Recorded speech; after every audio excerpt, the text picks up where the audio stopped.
Hello there, I'm Laura Kyle. These are some of the top stories here on Al Jazeera. A global appeal has been launched by the Philippine government and the United Nations to help victims of Typhoon Bulpa. They're after $65 million for an emergency relief fund after last week's storm devastated large parts of the south. More than 600 people are dead, many of them from flash floods that wiped out entire communities. Around 800 people are still missing.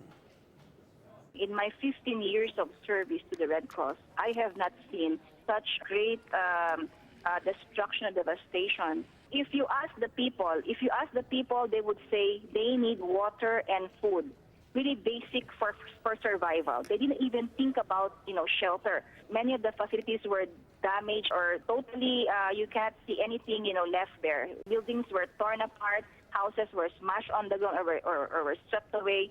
And people were left there without really any care. The head of the opposition Syrian National Coalition is meeting European Union foreign ministers in Brussels. Muaz al-Khatib will join a discussion on strategies to end the conflict in Syria. Also likely to be on the agenda is loosening the arms embargo to help the rebel forces. Ministers will also discuss Russia, the Middle East peace process, Libya, Egypt and the US. Judges in Egypt have agreed to supervise a referendum on the country's controversial draft constitution. However, not all judges are represented in the State Council, Judges Club, that made the announcement. And they laid down a number of conditions. They insist the judges must be able to work without any threat from protesters. You can find the latest on all those stories and much more at aljazeera.com.